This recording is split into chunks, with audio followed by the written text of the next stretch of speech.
selamat pagi. Bagaimanakah kabar kalian semua hari ini? Pak Buni mengharap kita selalu dalam lindungan kasih Tuhan. Sebelum kita mulai, Pak Buni ucapkan selamat datang bagi yang baru bergabung.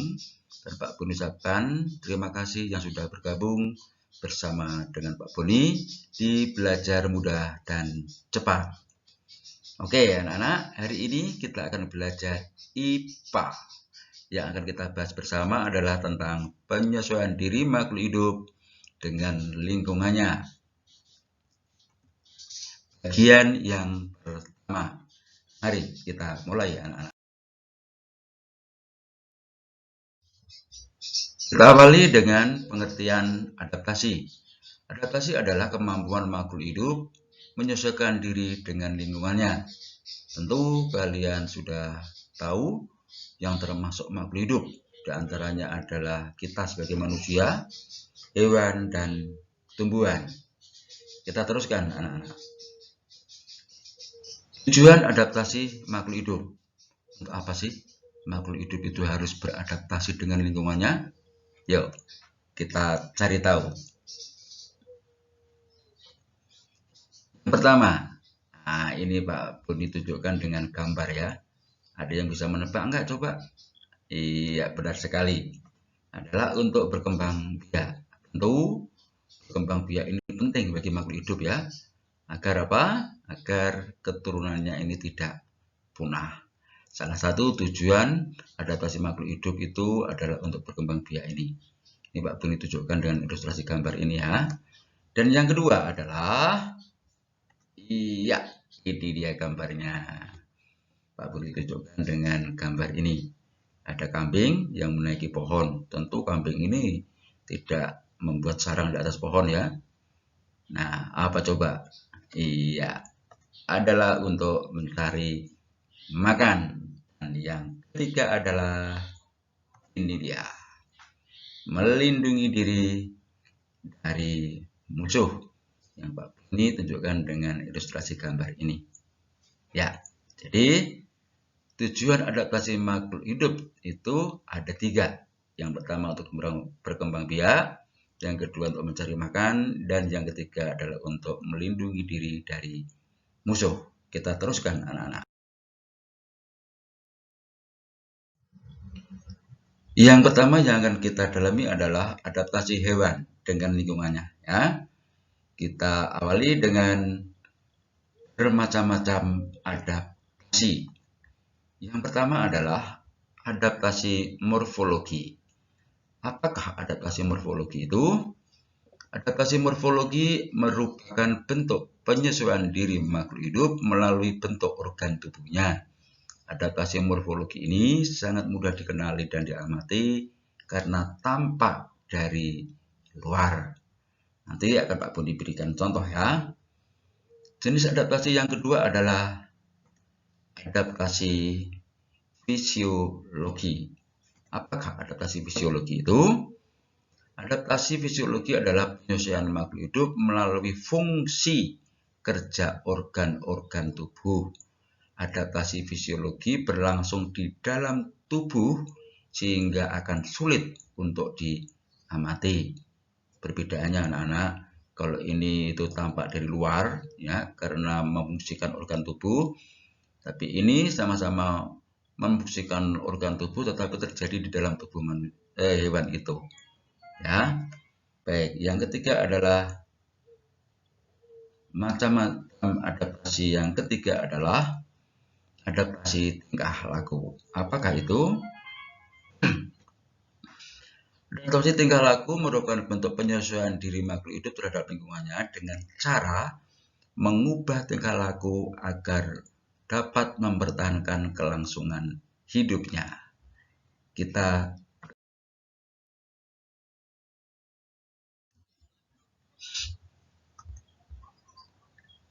contoh adaptasi morfologi pada hewan untuk mendapatkan makanannya. Yang pertama adalah bentuk mulut serangga. Bentuk mulut ngisap. Ya, ini dia. Contohnya adalah ini. Apa ini anak-anak? Iya, kupu-kupu. Ya. Yang kedua adalah bentuk mulut penusuk dan pengisap. Nah, ini contohnya adalah miliknya nyamuk. Mulut penusuk dan pengisap itu seperti ini. Ini lihat yang ini ya. Nah, kalau yang tadi itu yang ini, yang kecil ini ya, yang di depan ini. Pengisap ya bentuknya. Dan contohnya ini. Dan yang berikutnya adalah bentuk mulut penjilat dan penyerap. Contohnya adalah ini. Lalat. Ya, ini penjilat dan penyerap. Dan yang selanjutnya adalah bentuk mulut penggigit dan pengunyah. Nah, ini dia. Belalang. Ya. Baik, selesai anak-anak ya.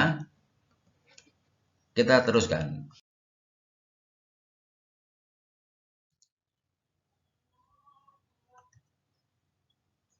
Selanjutnya adalah bentuk paruh burung. Paruh burung pemakan ikan. Ciri-cirinya adalah paruhnya panjang dan berkantong besar ya pada bagian bawahnya. Contohnya adalah ini dia. Ini hewan apa anak-anak atau burung apa ini? Iya, ini adalah pelikan. Nah, ini pemakan ikan. Di bawahnya ini ada kantong yang besar untuk menyimpan ikan ya. Ini anak-anak ya. Dan yang berikutnya adalah ini dia bangau ya. Cantik ya bangunya ya, berkaki satu kelihatannya, tapi ini adalah sedang berjalan ya, kelihatannya kakinya diangkat satu karena ini berjalan. Baik, lanjut. Yang berikutnya adalah burung pemakan daging. Bentuk paruhnya panjang, kuat, runcing, dan agak bengkok untuk mengoyak daging. Contohnya adalah ini dia, yaitu burung apa ini anak-anak? Iya, burung hantu ya. Ini paruhnya ini. Panjang, kuat, runcing, setelah bengkok seperti ini. Ini kuat untuk mengoyak daging.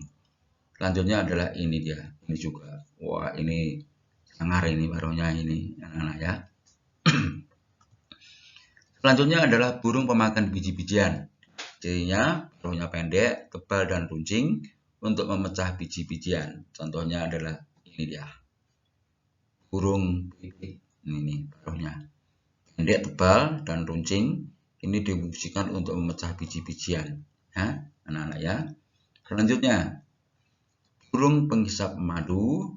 Itu paruhnya panjang, kecil, dan runcing. Tujuannya untuk menghisap madu. Contohnya adalah ini. Burung kolibri, anak-anak ya, namanya. Ini paruhnya panjang, runcing, ya, dan kecil. Tujuannya memudahkan dia menghisap madu atau nektar di bunga ini. Ya. Yang berikutnya adalah burung pemakan serangga. Paruhnya itu panjang, runcing, dan kuat untuk mematuk kayu pohon dan menangkap serangga di dalamnya. Contohnya adalah ini dia. Burung patuk namanya ya, anak-anak ya. Di serangga yang ngumpet di balik kayu pohon ini, kemudian dicari oleh si burung ini dengan mematuk-matuk kayunya ini. Kemudian setelah didapat serangganya akan dia makan. Nah, baik, kita teruskan. Selanjutnya adalah bentuk kaki burung. Yang pertama adalah kaki petengger. Itu jarinya panjang, berjumlah 4 dan datar. Tujuannya untuk memudahkan dia bertengger di ranting pohon ya anak-anak ya. Pak Buni berikan contoh atau Pak Buni tunjukkan dengan gambar ya. Nah ini dia. Ini akan mudah bertengger seperti ini karena kakinya ini jari-jarinya nih ya berjumlah 4 dan datar. Nah selanjutnya contohnya adalah ini. Wah ini mudah sekali untuk mencengkram ranting ini ya.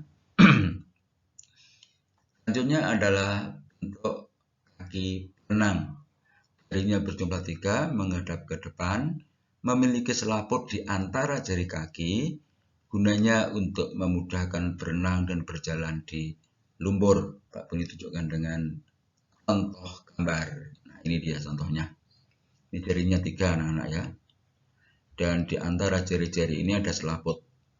Dan ini memudahkan dia berenang dan juga berjalan di lumpur. Ini kaki bebek ya anak-anak ya. Baik, kita teruskan. Kaki pengais. Jumlah jarinya ada 4, 3 jari menghadap ke depan dan 1 jari menghadap ke belakang. Digunakan untuk memudahkan mengais tanah dan mencari makan. Contohnya adalah ini dia ayam. Ya. Ayam ini mengais-ngais dengan cakarnya ini, kakinya ini untuk mencari makan anak-anak ya. Dan agar lebih mudah untuk mengais, maka jari ketiga ini, jarinya yang ketiga ini akan menghadap ke depan. Baik, yang berikutnya adalah kaki pemanjat. Jumlah jari kakinya ada 4. 2 jari menghadap ke depan dan sisanya ke belakang untuk memudahkan mencengkram pohon saat dia memanjat. Contohnya adalah ini. Ini jari kakinya ya. Ada 4, 2 menghadap ke depan dan 2 menghadap ke belakang. Ini mencengkram pohon agar dia mudah untuk memanjat ya, anak-anak ya. Ya, ini burung pelatuk ini, anak-anak ya. Lanjut. Yang berikutnya adalah kaki pencengkram. Jari berjumlah 4 yang saling berjauhan. Jari pendek, kuku melengkung dan kuat untuk mencengkram mangsa. Contohnya adalah ini. Itu dia, elang. Mencengkram tikus ya sebagai mangsanya. Ini cakarnya ini dan kukunya ini sangat kuat dan tajam sehingga memudahkan untuk mencengkram mangsanya ini. Oke, kita teruskan.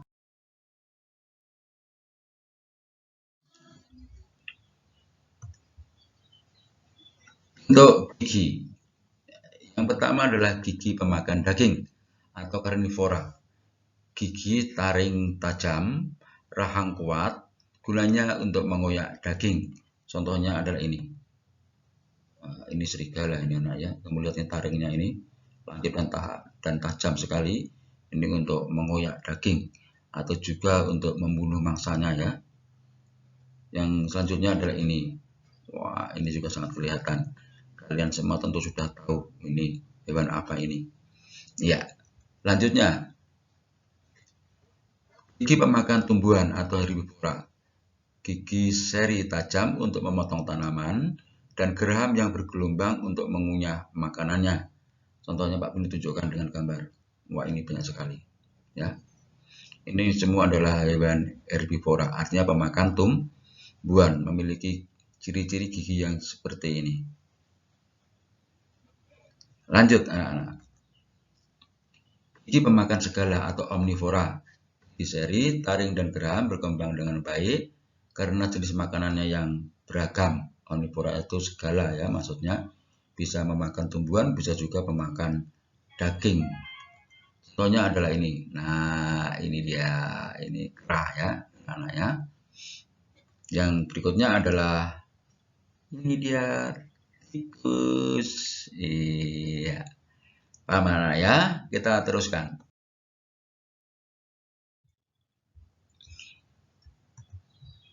Ini Pak Boni berikan rangkuman dalam bentuk tabel seperti ini.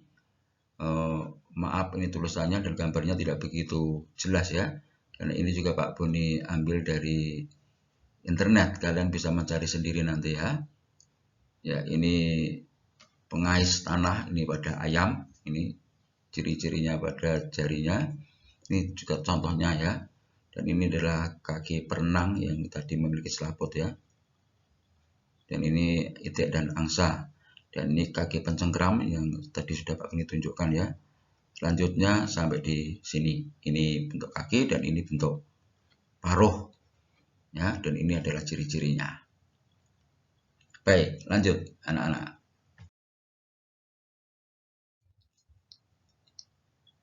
Adalah contoh adaptasi fisiologi pada hewan. Nah, ini Pak Boni berikan contoh. Adaptasi fisiologi tadi adalah Adaptasi di mana makhluk hidup itu menggunakan organ tubuhnya yang ada di dalam tubuh makhluk hidup itu untuk menyesuaikan diri dengan lingkungannya dan demi untuk bertahan hidup sehingga tidak nampak oleh mata kita ya. Ini Pak Buni berikan contoh. Turidun navalis ini. Ini mirip cacing yang menghasilkan enzim selulosa untuk melumatkan kayu-kayu kapal. Kayunya ini akan dimakan, kemudian dalam tubuhnya ini memiliki enzim selulosa untuk mencerna makanannya itu ya, anak-anak ya. Ini juga contohnya.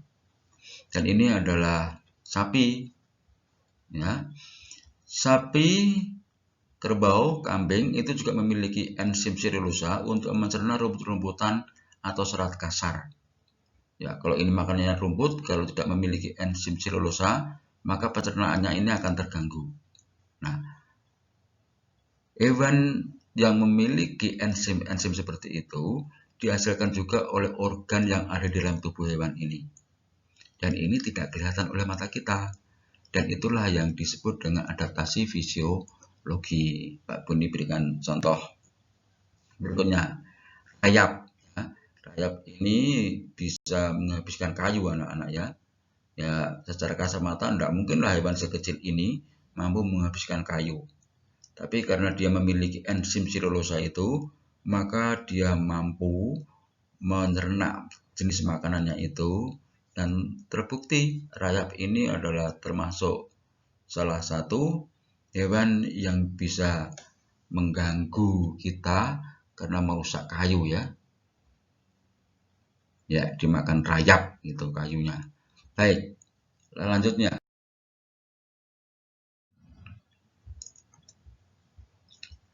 Contoh adaptasi tingkah laku pada hewan. Yang pertama, itu adalah kamuflase. Kamuflase adalah cara hewan menyesuaikan warna tubuh dengan warna tempat sehingga hewan tersebut sulit untuk dilihat. Pak Buni berikan tunjukkan dengan gambar ya. Nah ini dia. Pak, ini menurutmu ada hewannya nggak ini? Iya, ini ada hewannya ini.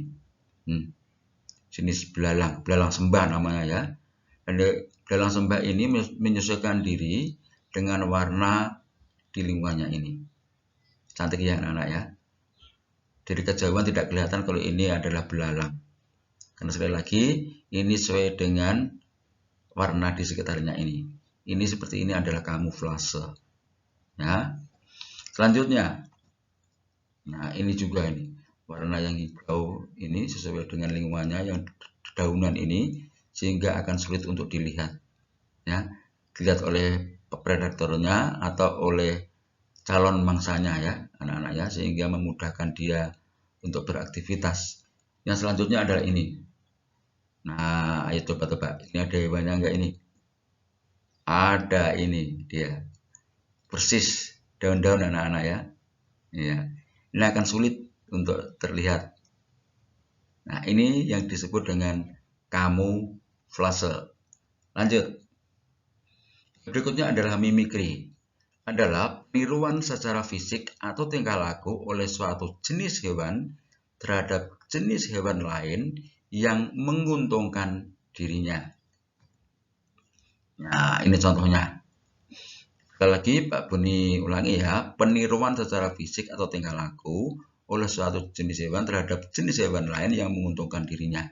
Jadi, hewan ini akan menirukan secara tingkah laku atau bentuk fisiknya ini yang mirip dengan hewan lain, tapi itu menguntungkan hewan ini. Ayo, coba tunjukkan. Yang mana ini? Yang menjadi bukti mimikri. Iya, ini kepalanya ini. Ini ulat anak-anak. Coba kamu amati kepalanya ini. Mirip apa ini? Iya, ini bisa dikatakan mirip ular.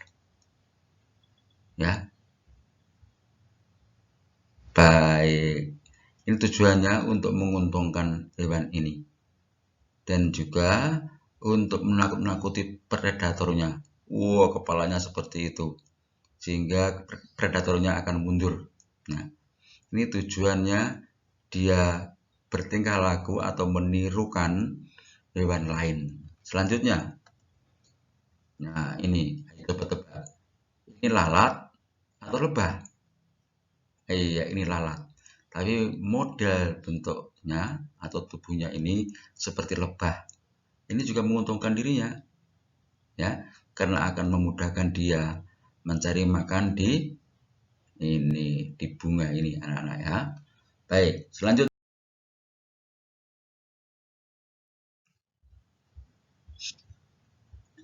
Autotomi, yaitu memutuskan bagian tubuh untuk mengelabui predatornya. Yang pertama ini, Bapak tunjukkan ya, ini kadal ya. Ketika dia diserang oleh lawannya atau predatornya atau musuhnya, maka dia akan menyelamatkan diri dengan memutuskan ekornya ini. Sehingga predatornya itu akan memakan ini ekornya ini dan dia bisa selamat dengan lari. Nah, contoh lain adalah ini. Cicak ya, sama. Namanya autotomi. Dan tidak usah khawatir karena ekornya cecak ini nanti akan tumbuh kembali ya. Baik, itu namanya autotomi anak-anak ya. Yang selanjutnya, kelenjar bau. Kelenjar bau pada hewan tersebut akan mengeluarkan bau yang tidak sedap sehingga predatornya mabuk dan kabur ya. Maksudnya dengan bau yang menyengat tidak enak itu, maka hewan yang akan memangsanya itu tidak jadi dan kabur ya. Contohnya adalah hewan ini. Nah, anak-anak ini hewan apa? Ya, ini sigung. Kalau dia kedatangan musuh dan dia terancam, maka dari dalam tubuhnya itu akan mengeluarkan bau yang gak sedap. Dan baunya ini sangat menyengat. Sehingga hewan yang akan memangsa sigung ini akan lari terbirit-birit karena baunya itu ya anak-anak ya. Iya, contoh yang berikutnya adalah ini. Ini adalah walang sangit. Ya, walang sangit ini suka ada di daun padi ini anak-anak ya. Kalau lagi musim tanam padi, kalian bisa mencoba nanti mengamati di sawah. Ada nggak nih walang sangit seperti ini? Baik, kita teruskan. Berikutnya adalah mengeluarkan bisa dan sengat yang mengandung racun untuk mengusir predatornya. Contohnya ini. Nah, kalian sudah tahu. Ini adalah kobra anak-anak ya. Di samping untuk mengusir predatornya, racun atau bisa yang ada dari dalam tubuhnya ini digunakan untuk mencari mangsa atau mencari makan anak-anak ya. Dan selanjutnya adalah ini dia, ini kalajengking ya. Ini misalnya dari sini, dari sengatnya yang ada di ujung ekornya ini. Ini kalau kena sengatnya ini, wow, berbisa itu anak-anak ya. Baik, yang selanjutnya adalah berpura-pura mati. Nah, yang pertama contohnya ini adalah ini, kumbang badak. Kalau ini terancam, dirinya itu terancam, maka dia akan berpura-pura mati, akan diam saja itu ya, seperti mati. Sehingga lawannya atau predatornya itu mengira bahwa hewan ini sudah mati. Nah, setelah musuhnya itu pergi, maka hewan ini akan kembali bangun dan melarikan diri. Contoh yang berikutnya adalah ini. Nah, ini juga hewan yang ya anak-anak ya. Kalau dia terancam, maka dia akan pura-pura mati seperti ini. Ini tertidur seperti ini, pura-pura mati seperti ini. Nanti begitu musuhnya pergi, maka dia akan bangun dan melarikan diri. Elok anak-anak ya. Oke, Pak Boni akhiri pembelajaran kita hari ini. Pak Boni ucapkan terima kasih atas semangat belajar kalian pada hari ini. Semoga kalian mengerti dan paham akan bentuk-bentuk adaptasi pada makhluk hidup, terutama pada hewan ya. Yang belum mengerti dan belum jelas bisa bertanya ke Pak Boni, dan dengan senang hati Pak Boni akan menjawab ulang apa yang menjadi pertanyaanmu itu. Sampai jumpa di lain kesempatan. Ya, Pak Boni ucapkan terima kasih ya yang sudah berkenan subscribe, like, share, dan komen di channel Pak Boni. Sampai jumpa.